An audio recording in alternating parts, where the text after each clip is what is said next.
Hello everyone, আপনারা সব কেমন আছেন? আশা করি আপনারা সব ভালো আছেন। আজ 26শে জানুয়ারি প্রজাতন্ত্র দিবস। সকলকে জানাই প্রীতি, শুভেচ্ছা, অভিনন্দন ও ভালোবাসা। তো আজকে রবিবার, তাই রবিবারে আমরা আগে থেকেই ঠিক করেছিলাম। তো আজ আমরা বেরিয়ে পড়লাম আমাদের সেই পারিবারিক পিকনিকের উদ্দেশ্যে। পিকনিক স্পট তখনও পর্যন্ত ঠিক হয়নি, কিন্তু পরবর্তীকালে হঠাৎ করেই সকালবেলা ঠিক করা হলো পিকনিক স্পট কোথায় হবে। এক কথায় বলতে পারেন পিকনিক স্পট পরিবর্তন হলো।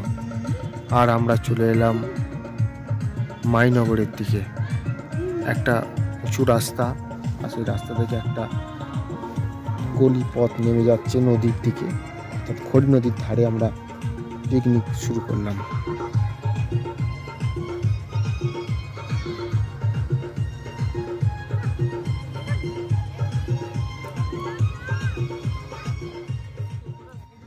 জল খাওয়ার সময় মেনু ছিল আমাদের ঘুগনি, মুড়ি, চানাচুর, আর ওই যে বিসলেরির বোতল ছিল সাথে, আর মিষ্টি ছিল।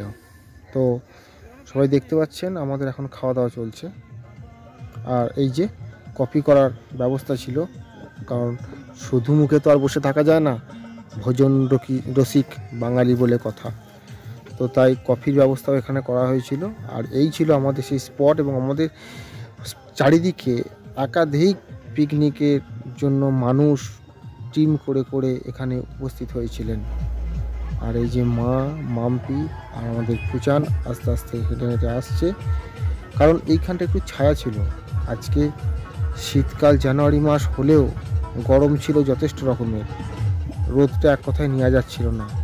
তাই আমরা সবাই মিলে একটা বাড়ির গলিতে জায়গা করেছিলাম, যেখানটা আমরা খাওয়া দাওয়া পরে বসে থাকছিলাম, নাহলে খুব প্রবলেম হচ্ছিল। আমাদের মেম্বার ছিল খুবই কম, মোটামুটি 15 জন মতো মেম্বার ছিল, সবাই পারিবারিক মেম্বার। আমি, মা, মাম্পি 3 জন, দাদা ভাই 4 জন, সেজ মাসিমণি, মেজ মাসিমণি, আমার ভাই, মেয়ে, মোট 15 জন মেম্বার ছিল এই পিকনিকে। তো এই পিকনিকে আমাদের মেনু ছিল খুব জমকালো। আমাদের কাছে, সবাইকার কাছে হয়তো জমকালো নাও হতে পারে বন্ধু, কিন্তু আমরা আজকের পিকনিকে যথেষ্ট রকম আনন্দ করেছি, এটুকু বলতে পারি গর্ব করে। বৌদি বসে বসে কফি ঢেলে দিচ্ছে কাপে, আর মাম্পি সবার হাতে হাতে পরিবেশন করছে কফি। আর ওই যে সামনে একটা দূরে টিম এসেছে বক্স টক্স নিয়ে, আর এই যে মাম্পি এরা সবাই নাচানাচি করছে, সঙ্গে ফুচানো যোগ দিয়েছে, মেজে মাসুনিও যোগ দিচ্ছে।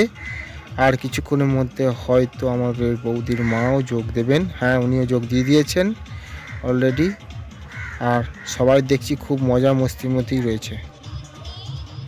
এরপরে খাওয়া দাওয়া হলো, এবং খাওয়া দাওয়া শেষে আমরা আস্তে আস্তে পিকনিক স্পট থেকে বিদায় নিলাম।